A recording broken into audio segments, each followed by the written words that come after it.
All right, everybody, we are back with another edition of College Football Focus Podcast, and we have been going through the conferences for the 2025 season, kind of talking about all the teams and getting some opinions from people. And we've gone through all of the power leagues. We are well into the group of five leagues, and today we are going to talk about the Sun Belt Conference, and we are joined by Matt Sprouse of the group of five guys. Matt, how are you doing? Mike, thanks for having me on again. Is this number 2 or number 3? I think it's just number 2, isn't it? This is number two, well, number three for this year, but I think this is the second time that that you have been on. Maybe the third. I'm not sure. Sometimes I lose track. I've got it compiled somewhere. Off the top of my head, I'll say two, but it could be three. I'm getting old, so sometimes I forget about stuff. Buddy, sometimes I sit there and think something happened last season, and I go and look back. I'm like, boy, that was 2019 that happened. So that definitely is the case. It's like, oh, what was that? I just saw that last week. It's like, no, that was 3 years ago. So yeah, that's it. Anyway, so yeah, we definitely the season is fast approaching. We are just about, I think, 7 Saturdays away. That week 0 is going to be August 23rd. So it is coming, and I think everybody is excited. And the Sun Belt is typically one of the more fun and interesting leagues to look at. As far as storylines this year, what do you think is kind of the prevailing one, or the one that you're going to be watching most closely in the Sun Belt? Well, there's a couple. I think the one that comes to my mind first is how quickly can Coach Huff and half of Marshall's roster turn around a Southern Miss team or program that's been pretty bad. So how quickly can they be back as contenders? A lot of people think it's going to be right away. Yeah, it certainly could be. I was a very curious departure, I thought, from Marshall. That probably didn't have to happen, but they did what they thought they needed to do, and he did what he thought he needed to do. And when we get into Southern Miss, there's going to be some interesting stuff because don't tell anybody, I like them a lot. But anyway, the storyline that I have is just how much star power got taken away. I mean, all the G5 leagues get poached, but this was really just some. I mean, Ahmad Hardy goes from ULM to Missouri.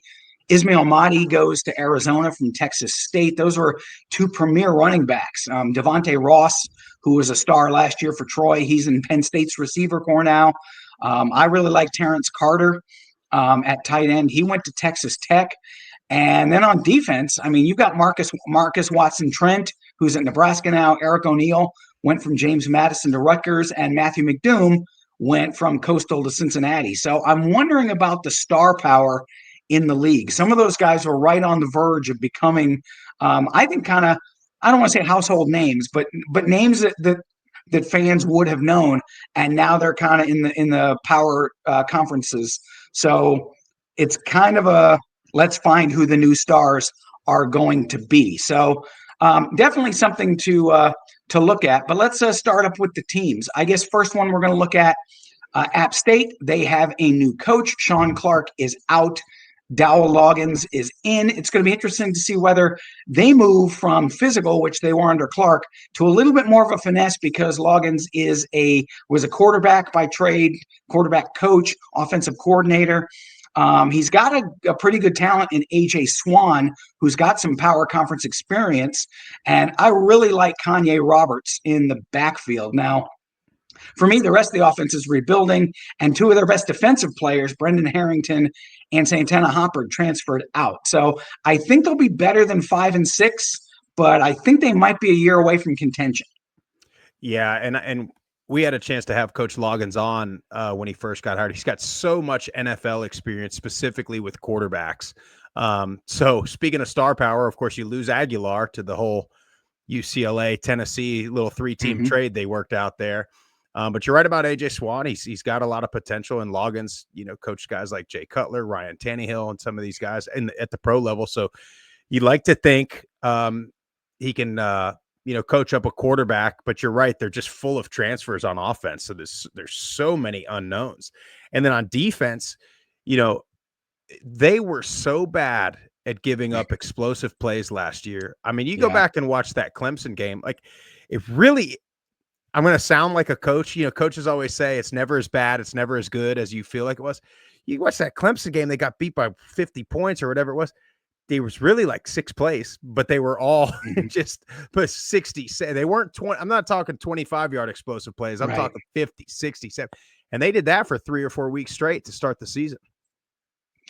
Yeah, that's something that ultimately usually you could count on over the years, that App State will play physical on offense and they'd hit you, they could stop the run. They were just leaky all over the place and they let too many guys out the back door and it was off to the races for touchdowns. And that ultimately cost Coach Clark his job. So it's going to be an interesting shift to see if App State, at least in the short term, becomes much more of an offensive, a little bit more of a wide open team. Yeah, and they're they're typically, you think of App State over the past however many years, is defensively too. They've been a little undersized, just really fast, flying all over the field. They'll be a little bigger up front on defense this year, but I still think Right. that's the App State MO, right? I mean, you're never gonna. I hate to say it this way, you're never gonna get the guys that are, you're 240. You play linebacker, maybe, you mentioned guys going to the SEC. You're 240 at App. You're probably coming off the edge, Right. or maybe even some smaller guys than that. So just interested to see. But again, I think if they can just be a little bit better at the big plays, and then I think they're going to rely on Kanye Roberts, like you mentioned. App State's always going to have a good line. It's a program for that. So you're right. I think they'll be a lot better. The problem is this conference is just low. It's so balanced that Yeah. where do you see those wins coming from? Because, as we get through this, any of these teams can beat any of these teams any week. Yeah, when you're in a transition year with a lot of transfers, you sometimes are at a roster deficit, and the games that you think you're going to win, you end up going the other way. So will be very interesting to watch. Arkansas State is another one. They won 8 games last year. I love the offense with Jalen Rayner, Jaquez Cross, and Corey Rucker. Corey Rucker, I think, has been there 10 years, maybe. I know. They might be the best trio in the league in terms of quarterback, running back, receiver. Yep. Now, the offensive line is another one, has questions. The early schedule is not going to allow for them to ease into things at all. And the defense, a little like App State, is going to be almost all transfers, and they're going to need to hit the ground running. Now, every year since 2022, progress has been made. Can they get above last year's 8 wins? I think that that's the goal they should be shooting for, and anything else beyond that is gravy. Yeah, and it's going to be really tough because 7 of those 8 wins from a year ago were by 1 score. So there's a couple teams in this conference. I know we'll talk about Old Dominion. They were the opposite way. They lost all their 1-score games. Arkansas State won all of them, or all but one of them. So you hope you can continue that, but it's not likely. That's a bounce here, a penalty there, a mistake here, a mistake there. And look, 8 wins in this Sun Belt Conference typically gets you to a championship game because they all beat each other. But again, you're right with Rayner. Corey Rucker, I think, is top 2, if not the best wide receiver in this conference. And Jalen Rayner, Rayner is the reason people got high on Arkansas State a little bit last year, and kind of surprised all those guys came back. And Butch Jones, he gets a lot of flack for his tenure at Tennessee, but the guy can build a program. The guy can recruit. And I think if he, maybe not this year, but I think if he hangs around Arkansas State a little bit, they'll be one of those teams like they were not that long ago, 10 years or so ago. Yeah, he certainly seems like this might be his sweet spot level. I think that getting up to SEC, probably a little bit in over his head. But as you said, he's a builder. He likes to build those relationships with maybe those guys who get overlooked a little bit as a player. And that can work at a place like Arkansas State. So Coastal Carolina, another team that I think has kind of a fascinating storyline, but they're going to be one that's watched. There's a lot of new for the Chants, both the quarterback and both coordinators. Tim Beck kind of did a little bit of changing around on the coordinator side, but MJ Morris has the inside track, and I've never been super high on him just because he's been inconsistent as a passer. I think that they're going to have to really, I guess, fill in because Ethan Vasco had been really good. Noah Kim left. They had a couple of guys who had shown some stuff. And I don't know that MJ Morris, he's dynamic, but in a league like this, you need to be able to make some passing plays. And maybe he proves me wrong, but to this point, I have never been super impressed with his passing ability. Now, the receivers are solid and the offensive line returns a lot, but the defense needs a lot of improvement and it lost its entire secondary. So they're a team that's really going to need the transfers to come up big. And that closing stretch, Georgia Southern, South Carolina, and James Madison, Yep. not optimum. Yeah, and it's funny because I go back and forth on schedules and whether I think it's best to play your South Carolina, week 1, or if it's better to play them late in the year. And typically, what you see is, these teams will play South Carolina week 1, and then they'll go and play Missouri week 2, and then they'll go and play. And by the time they get to conference play, they're so beat up and just physically. They're trying to catch up. They don't even have time to install their entire playbook before they got guys missing practice and missing games. But you're right. It's such an unknown for me with Coastal. I do think their O-line is going to be one of the better ones, which of course that's a great starting point to have. Yes. Coach Beck has said in a couple of, media appearances that he thinks it's the most talented team that he's had since he's been there. But, they all say that. Right. And again, just like talking about App State, I'm looking at the schedule and I'm thinking, where are you going to find these 8-9 wins to make yourself a title contender?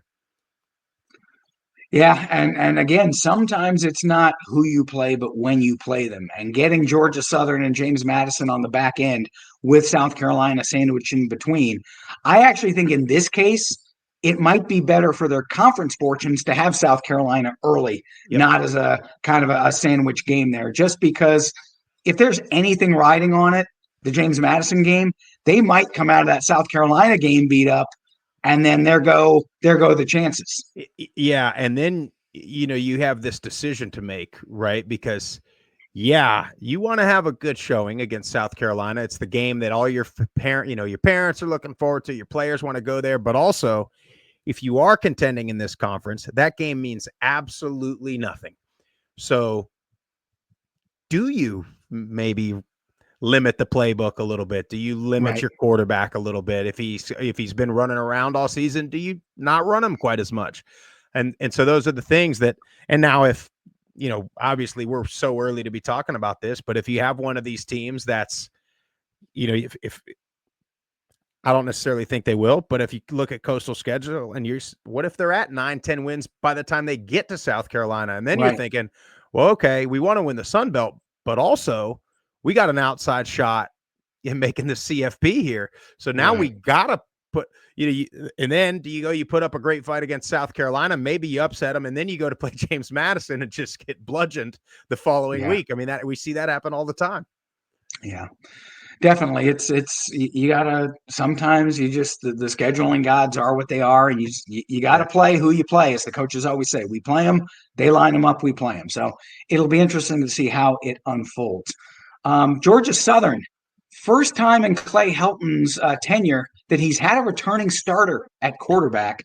And JC French is a guy I like. He's a dynamic dual threat. He shows some moxie. I think that he's a guy who can really control that offense. O.J. Arnold's a home run threat out of the backfield, and the O-line returns largely intact. And as we said with Coastal, that is a very good starting point. Now, they did improve a bit on defense, but I think to really, really be in the contending picture, they need to do more to break through, and that's why I think they went into the portal so hard on defense. Brendan Harrington, who I talked about in the App State section, he joins them. Jaden Davis from Georgia Tech, two really good finds. But they've got a tough road slate this year. They play Fresno State, USC, and James Madison all away. But to me, I think Georgia Southern is one of those teams that could be lurking as a contender. Yeah, to me, right here in beginning mid-July, I think in the East, it's Georgia Southern and James Madison are your two favorites. I like JC French a lot too. Funny enough, I was at their game last year, week 1 against Boise State, when a lot of fans were at a real short leash for JC French. Meanwhile, they put up 45 points and played Boise State as good as anybody in the country did a year ago. But OJ Arnold, big time playmaker. They love Dalen Cobb down there in Mhm. Statesboro, another really good weapon at receiver. And they added some guys on defense, but also in this weird transfer world, they still brought back a bunch of guys on defense. Yeah. But you're right. You're going to have to, I don't know what they're going to do traveling to go to Fresno week 1 and then go to USC week 2. I mean, Mhm. I don't know. Do you stay out there for a week? I would. I'd see what the class schedule is like. It's early enough in the year. Maybe they're not back in or they're just getting started. Yeah. I would almost stay out there.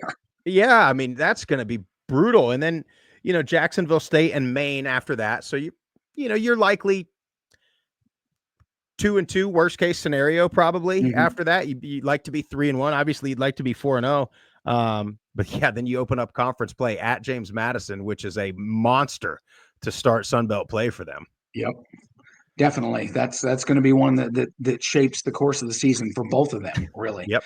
So Georgia State, Del McGee, I like the hire for long term, but I think he had a little bit more rebuilding than he expected to have. I do think they will be better than last year's 3-win squad, but the schedule may not show it. I mean, they play Ole Miss, they play Memphis, they play Vanderbilt, and they get all the contenders with JMU, Georgia Southern, and Old Dominion. So I don't know what Dell did to piss off the scheduling gods, but he got everybody. Yeah. Christian Villieu was okay. He needs to probably get a little better. I think he threw 11 interceptions. That's got to come down.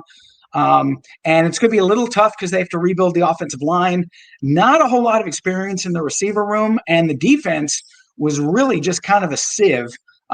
Okay against the pass, and they do get Jaron Gilmore back, who I think can be an all-conference type of player. Isaiah Guy has experience in the secondary. So those are two guys to maybe build on, but I think it's going to be another long year for Georgia State, but I do think they can show some progress.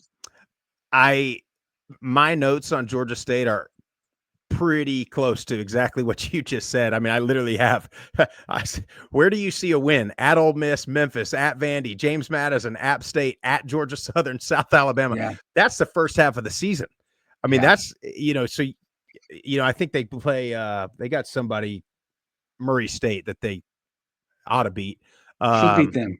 I think Del McGee, I think you're right. I think he'll be able to keep some guys long-term, some local Atlanta guys. They did bring back Ted Hurst at receiver, if I'm correct on that, which I think that's a miracle they were able to keep him around. But I think that's the kind of guy Del McGee is. I think he's a relationship guy. I think parents will really like him a lot. So I think he'll get some guys. But again, is Georgia State going to be able to keep a ton of these guys that succeed? I don't know. And then, I mean, this schedule is just about as bad as it can be to start the year. But yeah, Dell is building something, and he's got that NFL pedigree too from his time in Jacksonville. So I think that's something he can sell to players down the road. It's like, hey, I know what it takes to be in the NFL, and we can mold you into that. So I think the future will be okay. They just need to get through this year. I do think he's recruited pretty well. So some of the young guys this year could be staples in a couple of seasons, and they should be a little bit better. James Madison. I think this is the team most people are leaning on as the league favorite. They do get Alonzo Barnett back, although he is coming off an injury, so maybe he's slowed up a little bit at the beginning of the season, but he was pretty dazzling for most of last year. Their running back combo, George Pettaway and Ayo Adie, deep receiving core. Freshman I like that they have in the receiving core is Michael Scott. I think he's a guy who's going to make a name for himself. They get Old Dominion and Georgia Southern at home, and the schedule lines up for double-digit wins. To me, this might be the team. The American and Boise get a lot of the talk for the group of 5 auto bid. I think James Madison needs to be in the conversation for that. Absolutely spot on. And I think their schedule, like you said, it's the perfect schedule for a group of 5 team to make a run, right? Because they don't have Georgia, they don't have Ohio State, they don't have some team that's just going to beat them up physically, beat them up on the scoreboard. Now, not saying that as a negative to James Madison, because Ohio State and Georgia and Texas, they're going to do that to everybody that they play, including their conference mates. So, let me say that first. But they get Louisville, which is a big enough brand. They'll be hanging around in the top 25 probably most of the year. They'll Hmm. probably be a contender in the ACC with a couple other teams. So you're not gonna get blown out by Louisville, and you got a pretty good chance to beat them, in my opinion. Again, that's early in the year, so Barnett, we'll see how healthy he is. But then also they bring in Matt Sluka, who Yeah. had the world talking about UNLV until that whole fiasco happened out there in Right. Vegas. And of course, he's got the experience with Coach. So nice backup to have for sure for Barnett. And then also in the non-conference, you get a team like Liberty, who people could say what they want about Liberty. They'll be the favorite or one of the favorites in Conference USA. They'll be a Hmm. 9 or 10 win team, regardless of what their schedule is. So Right. if you get that win, now you've got two really good non-conference wins, in my opinion. And neither of those teams are gonna, Louisville, especially, like, they're not gonna leave you physically beaten like your top 3 or 4 teams in the country are, as opposed to, Right. look, Boise's got to go to Notre Dame. So if James Madison can beat Louisville and Boise can't beat Notre Dame, or if even worse, they get beat badly by Notre Dame. And Hmm. then if we're talking both 10, 11 win teams, you know what I mean? They're going to look at that resume. I think Navy is another one to watch for. They play Notre Dame as Yes. well. But anyway, that's another topic. But I think, and then I think they get Washington State late in the Yeah. year too, at Yeah. home, I believe. So people will start talking about them, right? If they go beat Louisville and they're sitting there, 5-0, 6-0, they'll probably start sniffing the top 25. And then they'll just, how it'll go. They'll hover around there every week. They'll move up one spot. They're not going to jump anybody by winning the Sun Belt. But then if you get Washington State, who was a top team last year, you get them at home. If you can beat them late while you're already being talked about, big time resume builder when it comes to the committee. Yeah. And then as far as the team goes, like I said, they've got the best running back room in the conference, probably the best running back room in the group of 5 outside of maybe Boise State.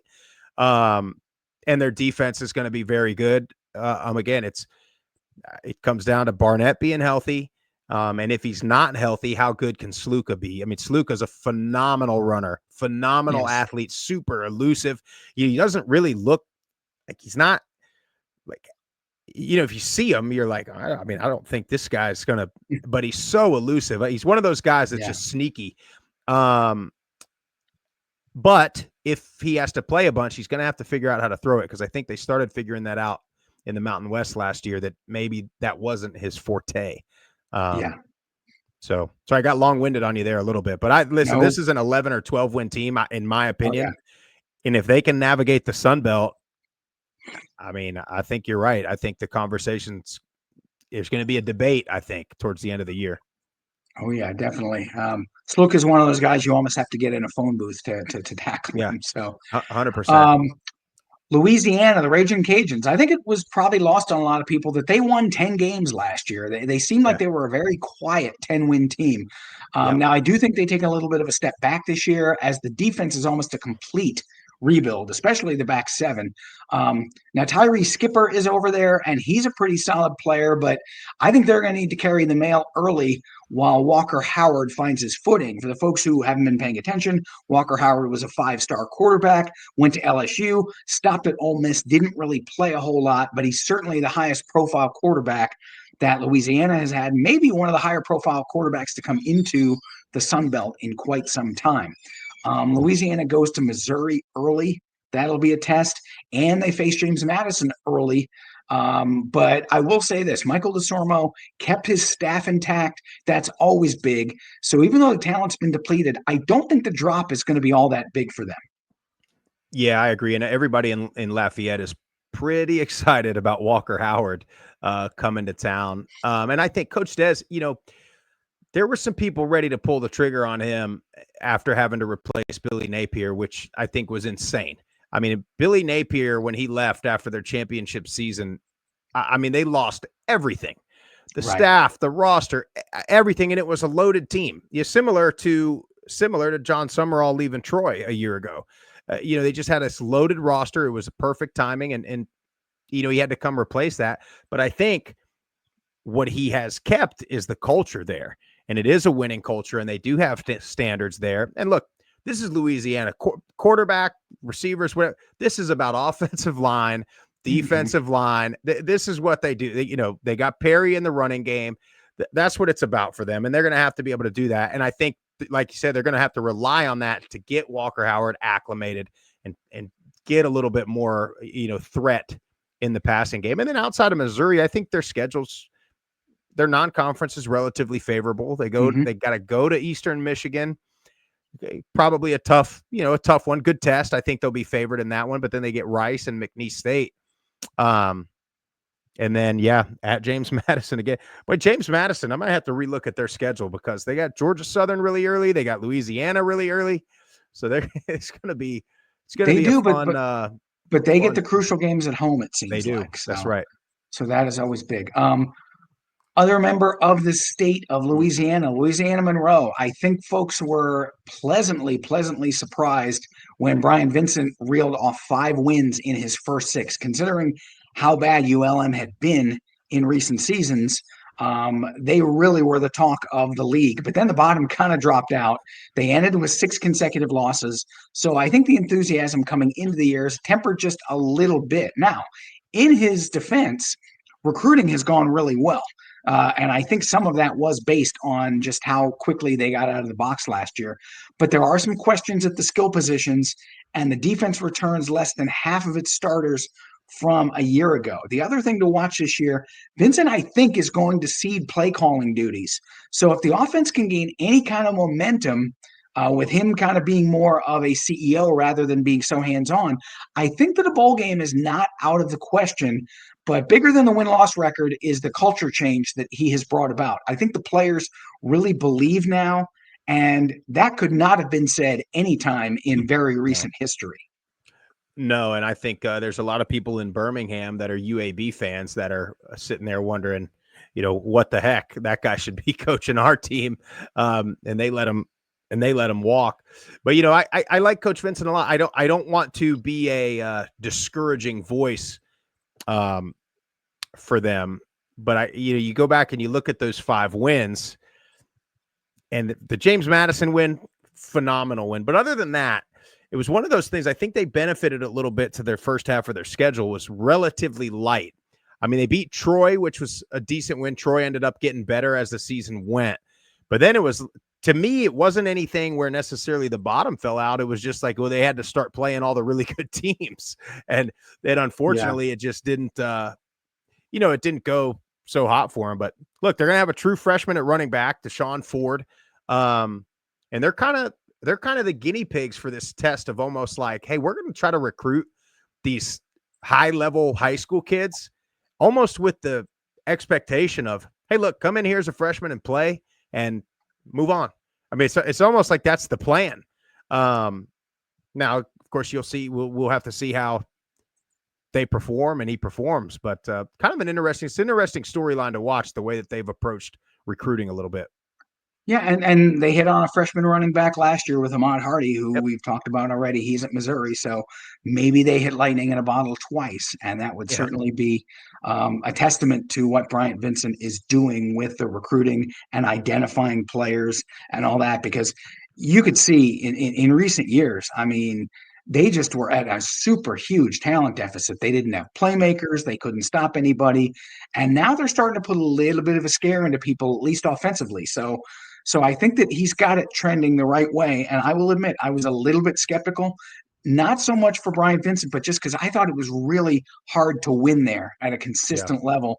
And for him to get out of the box that way, the way that they did, I think that the future will probably look pretty bright. I just think this year, I think they should be happy with a bowl game and then think bigger after that. Yeah, I think they've kind of, sorry go ahead. Cut you off there. I think they've kind of, they've caught up a little bit to the Sun Belt, and that's where you sit here and you look at these 14 teams in this conference, and like they all can beat everybody. I mean, they're all so close. So that's why when you look at a James Madison, you're like, they should be better than everybody, but one game, you're in the Sun Belt, you can't lose. You cannot, you can't lose more than one game this season, and you can't look terrible in any of them. Otherwise, you're going to get knocked off the playoff discussion. Oh, yeah, definitely. Moving on to Marshall, we talked a little bit in the intro about them. Obviously, a nasty breakup between the admins and coach Charles Huff. So Tony Gibson comes in as the new head coach. To me, he has a massive rebuild on his hands. I think it was almost 50 players that hit the portal. So it would not be a surprise if the Herd were at or near the bottom of the league. Whether that's a long-term thing, I don't know. Obviously, once he gets his culture in there and starts recruiting, we'll see how that goes. But I really don't see a whole lot of talent to be afraid of. I do like Michael Allen at running back. He had a cup of coffee at NC State and showed a little bit. He could be a bell cow on the offense, and the line returns a pretty good amount of experience. Gibson is defensive minded, so maybe that unit's better than expected, but it couldn't stop the run last season, and there's only one starter back on that side of the ball. They also get most of the league's contenders on their schedule, and they open with hello, Kirby Smart and Georgia. So Mhm. staying healthy for them is going to be the primary goal because I don't think there's a lot of depth. Yeah, and that's going to be a challenge when you get a team like that coming right away. But I like Coach Gibson a lot. We had a chance to talk to him. The guy is about as intense as any coach. He's your defensive guy, right? I mean, he's just Yeah, he's not much of the politicking kind of guy. He's just straight up intense, tells you like it is. So I do think the defense will be okay. They brought in some big guys, transfers on the D line, so they'll be bigger. Whether that means anything, I don't know. But you're right; they just lost so much. I mean, how do you?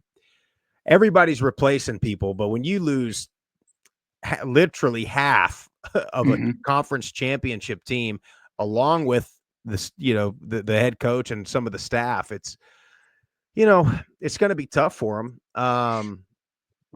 But yeah, I mean, you play Georgia week 1, and you just know you're going to lose guys, and then you're already a little bit behind on depth, right. and then so you're going to play guys that look. I was a walk on, but there's going to be walk ons playing. More or twos and threes are going to be taking a lot of reps before you even get to conference play. Right. Yeah, that's something. It's going to be a learning year, definitely in Huntington. So we'll see how that goes. Old Dominion, another team that's kind of sneaky. I think this is Ricky Ronnie's best team from a talent standpoint, and they look kind of like a breakthrough unit. We talked a little bit earlier about J.C. French. Colton Joseph is another Mm. guy, young guy, really came onto the scene as a redshirt freshman. I think he should be even better this year, operating behind an offensive line that returns mostly intact. The defense has depth up front with Chris Trinidad, who gets lost in the shuffle sometimes, and Jason Henderson back again. And we've said Corey Rucker was around for Yeah. 10 years. I think Jason Henderson is another one who's been around forever. He's an All-America type who seemingly just is always around the football. Now, they're another one. They have to go on the road early. Indiana, Virginia Tech. They play JMU and Georgia Southern. But again, the talent is getting better, and they're not going to be at a huge disadvantage in those league games. With a couple of breaks, it would not be a shock to see them at least contending for a division title. Well, and that's exactly right. Speaking of a couple of breaks, because they lost six of their seven losses were by one score. We talked about Mm-hmm. Arkansas State a few minutes ago and their wins being by one score. Old Dominion, and they've been like that for years. I mean, they've been Right. like that playing. They play everybody by one score. They lost 6 of 7 by one score last year. In 23, they lost 4 of their 6 losses by one score. This is one of those teams that, like, they get a break or two, you're talking an 8 or 9 win team. You're right. Yeah, Jason Henderson. I mean, I don't know, number one, how he is still in college. Number Right. two, how they've kept him at Old Dominion the whole time is maybe more impressive. And I think you're spot on. Colton Joseph, he kind of stepped on the scene last year. I think he's going to be a household name for people that follow the Sun Belt, Mm-hmm. especially by the time this season's about halfway through. You're right. I think you have that James Madison, Georgia Southern, and then I think Old Dominion is kind of sneaking up on the Georgia Southern tier, especially in the East. Yeah, it's going to be really interesting to see who does jockey. If JMU is as good as we think, who gets into that second spot and maybe puts a little bit of pressure on James Madison if they happen to have an injury or two that slows them down. Um, Another team that I have always liked, just because of the way they play, South Alabama. They lost a big one in Gio Lopez. He went to the power leagues. But Bishop Davenport, we got a little bit of a look at him in the bowl game. He has an ability to keep plays alive with his legs. It'll be interesting to see if that extrapolates over a full season. But I think he whetted the appetite, and they like what they saw. Everyone talked about Fluff Bothwell, a guy I loved who is now also in the big leagues in the SEC. Kentrell Bullock was actually the starter for most of the season. And Devin Voisin, a receiver. Those are both weapons, and the line is solid. The defense is going to be mostly transfers. I do like Wesley Miller. He's a holdover as a safety. He can be all league. Major Applewhite was solid in his first season. There are going to be some challenges, and depth is a concern. But I think if the front line stays healthy, this is a team that I think can do better than a lot of people are forecasting. No, I absolutely agree. And I think the West outside of Louisiana is a little more up for grabs than the East is. Yeah, losing Lopez is brutal. But yeah, like you said, you bring back Kentrell Bullock. They have a really, really good offensive line. Probably, top 1 or 2 with James Madison is best offensive line in this conference. Devin Voisin, and they were going to leave, weren't they? But weren't Bullock and Voisin both going to leave? And then they jumped, they got out, they got in the portal, and then they decided to come back. Made a big announcement. So, and look, last year, this is one of those teams, and I know we're going to get to Texas State too. It's one of those teams where you're looking at the roster and you're like, yeah, they're going to be good.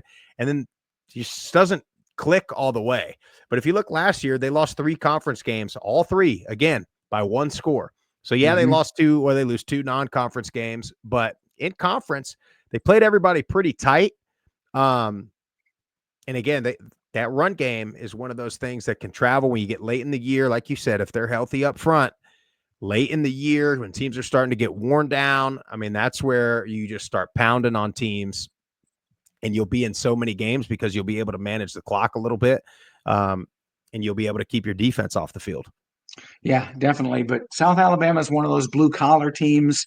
They're always just kind of hanging around, like you said. And there's so many teams in this league with the 1 score buck either in their favor. I know. And these things turn, other than Old Dominion, who, as you said, has done it for years. Usually that flips the next year. If you were on the wrong side of those one year, you get on the right side of them next year. So Old Dominion, it seems to be the anomaly because they've been doing it for 3 or 4 years in a row. But everyone else, I think that is definitely something to watch. And I think that Major Applewhite had a pretty good debut. I am interested to see if Davenport can really step up the way that I think a lot of people in the program think he can, but he's not Gio Lopez, at least not yet. And that is one big guy that Gio Lopez always gave you a chance to win the game, no matter who you were playing.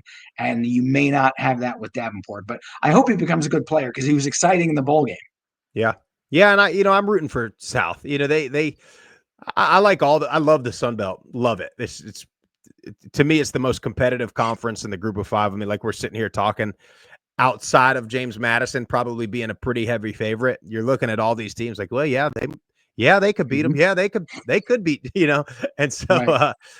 So South is one of those where you just been hoping that they would get over the hump a little bit, and maybe make an appearance in a title game. Yes, definitely. Southern Miss, another fascinating story. We talked about Charles Huff with Marshall. I'm a lot higher on this team than I think most people are. A lot of it is because of Huff. He was excellent at Marshall, brought over some of his best players to help a squad. I think that people don't realize this. Southern Miss has not won an FBS game since 2023. They won 1 game last year, and it was not an FBS game. They do have some better playmakers this year. Braylon Braxton, to me, is the wild card. He's got the talent at quarterback he can win league MVP honors. I know that that's high praise. I think he is really, really good. The OC is Blake Anderson, who has had coaching experience, and he has always been able to design offenses or oversee teams that had good offenses. So the hill may not be as steep as you expect for a first-year coach. They're changing on defense, the scheme, and the coordinator. That can shake things up. Josh Moten is a guy in the secondary who I really like. He comes over from Marshall. And Chris Jones, who's their linebacker, he is on NFL radars. The schedule is manageable. It's not easy, but it's manageable. And while a bowl game seems like a lofty goal, I think the energy and talent upgrade could make that a reality. Yeah, and when we talk about coaches going somewhere, and how many times have we seen, a guy like GJ Kinney goes to Texas State and he brings over some guys from Incarnate Word, and you're thinking, okay, well, what are these FCS guys? But they're kind of there for the culture. They understand what the coach wants. They understand what the locker room needs to look like. So Huff does that, but these guys aren't coming from some FCS school. They're coming from the team that just won the whole thing. So Right. I don't know why people. To be honest, Mike, I think I'm reading some of these magazines, right, trying to prepare for the season. I think a lot of it is very lazy and just almost a lack of, it's a Sun Belt, it's Southern Miss, they're bad, and we move on. But I think they got 20 guys from Marshall alone on the roster. I mean, that's a quarter of your roster is from a conference championship team, including the quarterback. And then including his Elijah Metcalf is a big time receiver, spent some time at my alma mater as well. And so I think they're going to be really good. I'm seeing them as more of a contender than, less. Definitely. But, then they opened the season with their first 3 games at home, including getting Mississippi State at home. If there was ever a time that Hattiesburg was going to be on fire, it's going to be that week. I mean, the excitement is in the air. You got the new coach. You got some expectations. I think in town, they got pretty high expectations. And then you get an an in-state SEC team coming to Hattiesburg. Right. Whew, especially one that had some bumps and bruises last year, still figuring out the offense. I think Levy's going to be good, but they're not a lead pipe cinch to go into Hattiesburg and win that game. So that's right. That's one that I've got circled already to be watching. Again, this is not Georgia coming to town where, we'll fill the stadium because it'll be cool, but then it'll be empty after the first quarter. This is a team that's very susceptible to be beat. Right, definitely. Speaking of, you mentioned earlier with the people kind of dismissing Southern Miss being lazy. Shameless plug here. If you read our preview publication, we're a lot higher on Southern Miss, and we looked at the roster and we did some of the work and said this is a team that at the very least could be 500 and maybe be in the mix in the West. So, folks, if you want to see a little bit of a deep dive into the G5 and the Power 4 programs, go get our publication, which is available now on cfbfocus.com. But I digress. I think, funny enough, Mike, I think the main one, I think it was the ESPN FPI that had Southern Miss as like dead last. And I'm thinking, oh no, come on, guys. Yeah, so, that's a bit much. I understand from a town, but again, I don't think they factored in the Josh Motons, some of these other guys who came over from Marshall. Yeah, that's right, because they said they didn't have any returning production. But said, but the production's coming from the team that just won the conference. Right. So, right. Yeah, but anyway. So now we move on to Texas State, the aforementioned GJ Kinney. Usually they're a pretty big time threat, but they have some uncertainty at quarterback.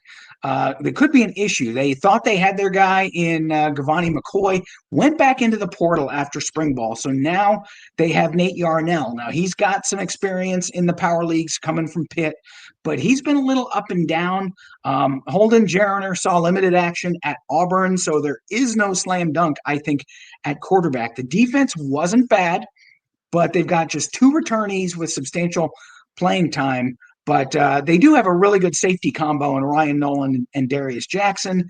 They're another one with the schedule, though, that's going to be challenging. They go to UTSA. They go to Arizona State. They have Louisiana in league play, and they face both James Madison and South Alabama, though they do get them at home. This, I think, is going to require one of G.J. Kinney's best coaching jobs purely because of the questions at quarterback. Yeah, and they've had, I mean, how many quarterbacks have they had come in and out of that place in the last 3 years? I mean, it has been a carousel like I've never seen before. And this is the first time when Kinney wasn't able to get, quote unquote, the guy, right? They lost Finley and all them 2 years ago. They go and get the Sun Belt Player of the Year and Jordan McLeod to come to town. Mhm. So they weren't able to pull that off this year. I think also, they're going to have a little extra target on their back as they leave this conference Yes. to go to the Pac-8. Mhm. They also, last year, probably their best 2 games. They smoked UTSA at home last year. We actually got to go to that game, and it was incredible environment there in San Marcos. And then they come back the following week and play a very good game and take Arizona State, a playoff team, down to the wire at home. Yes. Now you got to go to both of those places on the road. San Antonio is going to be electric for that game. There's high expectations for UTSA in the American this year.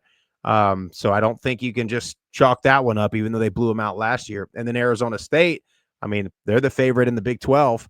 Last year preseason Arizona State was, I think, what predicted last. This year Yeah. they're the favorite. They are supposed to repeat as Big 12 champions this year. So a little bit more difficult, I think, to start the season, especially going to those games on the road. And I don't, they're one of those teams where I don't think they're bad anywhere, but I also don't think that they're really, really good. There's not one position group on this roster where I think, okay, well, when all else fails, we got Jordan McLeod, so we'll just rely Right. on him. Or when all else fails, we'll feed Kentrell Bullock and that offensive line, and we'll just ride with that. I think their offensive and defensive lines are probably the overall strengths of the team. But again, that balance might help them be better, where they're not going to rely on one guy or Right. one style of play. But I think it's going to be tough. I think they'll be really good, or pretty good. But again, when you look at Louisiana, you look at South Alabama, I think they're just a little bit underneath in that tier. Yeah, if they've been able to keep Ismail Mahdi, I think this would be a Yep. completely different forecast for them. I mean, I think that he's really good. I know that they have Lincoln Pear, Yep. but I don't think that he's quite to the level. That would be a great 1-2 punch, and it would rival Petaway and That's right. Adier. But I think just going down, I mean, Ismail going to Arizona, he's got the talent, obviously, to flourish there. But I think if they had been able to hold on to him, that's a real weapon that defenses in the league would have to worry about. Yeah, and there's Lincoln Perry. That talk about another guy that's been there for a long Yeah. time. I mean, he's been there, and I think he started at Arkansas State in Hmm. 2019, maybe, or Yeah. 2020. I mean, he's been there a long time. But you're right. That would have been a real, Mahdi, more of the speed, home run threat kind of guy. And Lincoln Perry's a physical, strong runner. So I don't know. We shall see. We shall see. And last but certainly not least, Troy Trojans. I think a lot of people were watching them last year just to see how they would play with John Summerall gone to Tulane and Gerard Parker coming in. They were okay early, but Goose Crowder, who they had a lot of high hopes for and who played well, got hurt in game 4, and the offense kind of stagnated after that. But he's back. The running back and receiver rooms are pretty deep. And they include a number of power conference additions from the transfer portal. The pass defense was a real issue last year, but there is added depth. Transfers could help there, as well as with the pass rush. They could not rush the passer at all last season. Assuming they stay healthy, I think there should be some upward mobility, and they missed JMU and Georgia Southern and should be good enough. I think they can make a bowl game this year. Yeah, and I think they, even with the loss of the quarterback, I think you started seeing flashes of improvement, really week to week last year, Right. and it hurt him. Your quarterback's playing well, and he gets hurt in week 2. I think against Memphis it was, and that sets you back. It kind of takes back some of the momentum. It takes back some of the development and the consistency within the offense. However, you open with Nicholls State, but then I mean, at Clemson, Memphis, at Buffalo, who we That haven't won't done be our. easy either. That's a really I good think defensive team. Buffalo is I mean, I don't want to give you too much of what we're going to do Right. on our show, but I think Buffalo is maybe the favorite, at least one of the favorites in the MAC, and then you got to go up there. That's a long way. So I still think it's going to be tough. You're going to be sitting there at probably 2-4 or 3-3 if you're lucky to start the season. But then I think you're right. I think it's a bowl team. I think he can get to 6 wins. And I think that would be a big success in year 2 for Coach Parker. And I like you mentioned they don't have a pass rusher. But it's funny how the roster just got completely opposite when Yeah. Summerall leaves. And I mean, it was defense. You had Javon Solomon, you had you had Carlton Marshall at linebacker. You had all these great defensive players. And the one thing they didn't really have was a really good quarterback. And now it's like, well, hey, I think we got our QB1. We just got to figure out where we're going to find these NFL pass rushers that Troy consistently tends to have. Yeah, definitely. Okay, so that finishes up the teams. Now we move on a little bit to true false. This is fairly self-explanatory. I ask you a question and you think if it's going to be true or false. You can leave it at that, or you can expound on it as much as you want to. The first one, there will be a Sun Belt Conference team that beats a power conference team this year. True or false? True. It'll be James Madison beating Louisville. All right. I like the bold take. I was kind of leaning that way too. Second one, only 5 teams have played in the SBC title game since it was implemented in 2018. App State, Coastal, Louisiana, Troy, and Marshall. There will be at least one new entry this season. True. There might even actually be 2. I almost said 2, but one of those, Louisiana, could make it. So, we touched on a little bit in the James Madison, so I spoiled it a little bit, but James Madison is the favorite among the group of 5 for the auto bid. The favorite. False. Not a favorite, the favorite. False. And I give you my, I think they're one of, right. I think Boise State is going to be the odds and everything, and the way Boise State, their brand and all of that stuff. They'll be a potential top 25 team to start the year, which helps a lot. I think I'm going to tell you a team that I don't think a ton of people are talking about, but if you go look at Navy's schedule, they're going to be sitting there. I think it's in my 8-0 or 9-0, depending on how good Air Force might be a little better than they were last year, and you never know with those games. But outside of Air Force, I mean, they got 8 wins on their schedule before, and then they go play Notre Dame again. And they go into Notre Dame, right? And, last year, Notre Dame, both Army and Navy were very good last year, and then they both went to Notre Dame and got beat pretty bad. Right. But I just think Navy's going to sneak up, and I think they're better, and I think they'll be, again, at least competitive, because you don't have to beat them. If you win the American Conference and you stay within a score or 2 really of Notre Dame, and if James Madison, loses 1 game in conference and to Louisville or to Liberty, and then if Boise State, maybe UNLV gets them, and then maybe they also get beat by Notre Dame. Yep. And look, so I think those are your 3: Boise, James Madison, Navy. I think Tulane will make some noise, but Tulane is a little bit unproven. I'm a little worried about Tulane. Yeah. Yeah, I'm a big Navy fan. I've got them in the championship game, although the team I like is South Florida in that league. So we will see. See, I like South Florida too, but as far as a CFP bid goes, their schedule again, tough schedule. It is. I mean, geez, they can't catch a break. No, it is. Fourth one, Charles Huff's new team will be better in 2025 than his previous team. True. I would tend to agree. I've been seeing a lot of folks on Twitter saying, don't sleep on Marshall. It's like, well, maybe not long term, but I think this year you kind of can. And then last but not least, and this one takes math, and yes, I didn't warn you, there's going to be a little bit of math on the show. Jason Henderson will end his career as the league's all-time leading tackler. He currently has 439 tackles.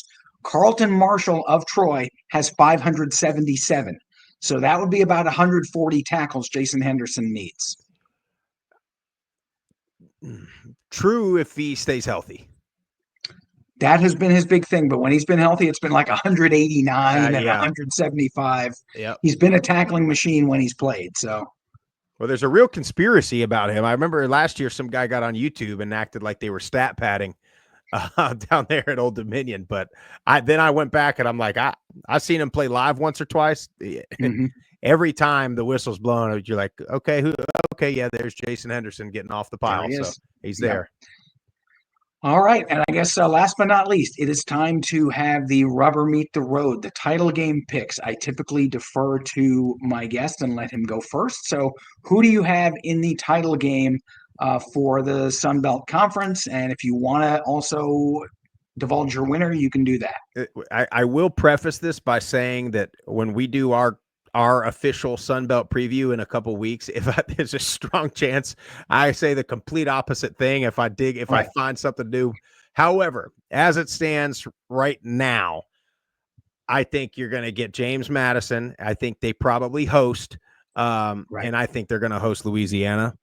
And as it stands right now, I think James Madison wins this conference. And then I think I'll go even further, Mike, is I think we're going to have a wonderful debate of undefeated, maybe James Madison versus one loss American champion Navy versus one loss Mountain West champion Boise State.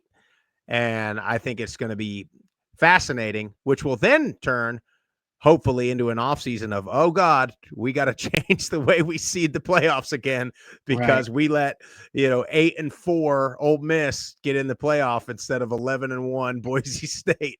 And then I think we'll have some more fun conversations in the offseason.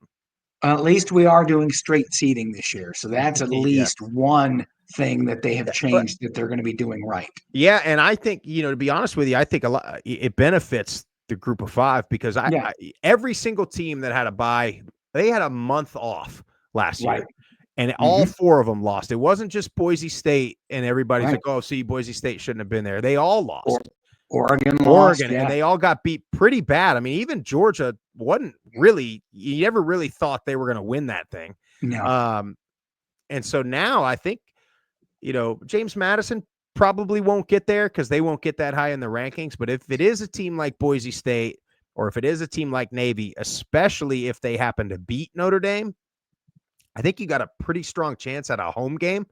Yes. And I think you much rather, again, all four teams that had a home game in round one won, and then all four of them went on to win again in round two. And I think that's the momentum. And you're still getting, in the NFL, you get a bye week. This was, literally, you play the conference championship game the first weekend in December, and then you're not playing until New Year's.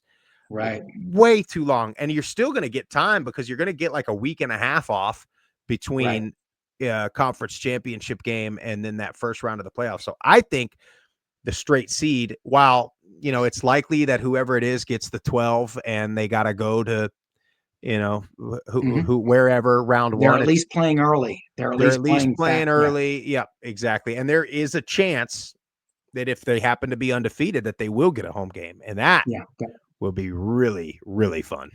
That would be cool. I'm definitely going with James Madison. I was debating between Louisiana and South Alabama. I just think that South Alabama's quarterback question relegates them just a notch below. Would I be shocked if South Alabama came out of the woodwork to win that division? No. I'm going to go with Louisiana just because they are more settled. We mentioned it, their backfield, Xylem Perry. Bill Davis is a guy who doesn't get talked about a lot. That is a really nice 1-2 punch there. And as you said, Michael DeSormo has kind of gotten a culture in there, and they won 10 games a year ago. They do have a lot of important pieces back.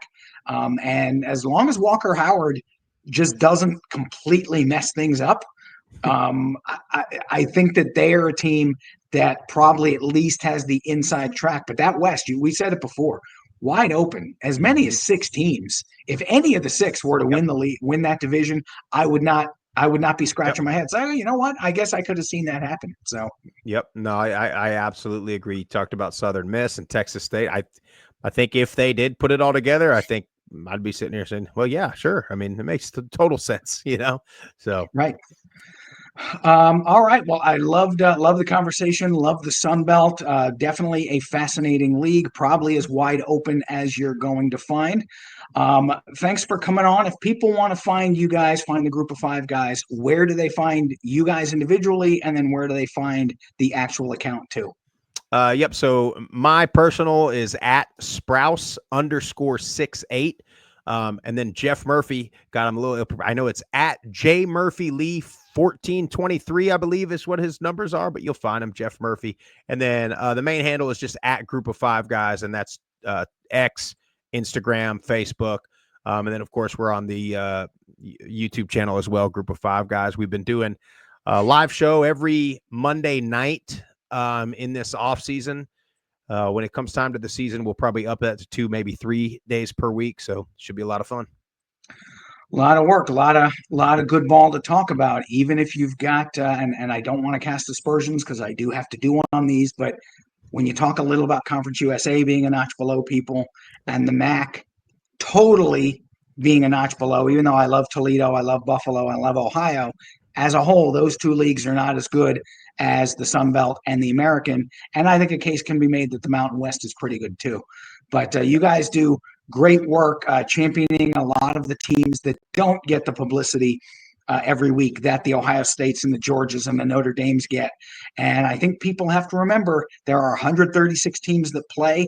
They may not all play the same brand and they may not all play the same level, but they all play. And these are guys, by and large, who are playing for the love of the school and the love of the game, because a lot of them do not have the huge NIL that you're going to find with some of the stars. So definitely a great job you guys do. And I will be following you guys all season. Love the Twitter account as well. Speaking of liking, folks, if you like this podcast, please hit the subscribe button and hit the like so that we can continue bringing this stuff. We will probably check in during the season with you again and see how things are going. And I'm sure that we will tweet back and forth on some of these. We may look dumb by the time the year is over with some of the stuff that we've given, but you know what? That's why we do what we do. So again, thanks a lot, Matt, for coming in, and we will talk to you later down the road. Mike, thanks for having me on, buddy. I appreciate it. All right.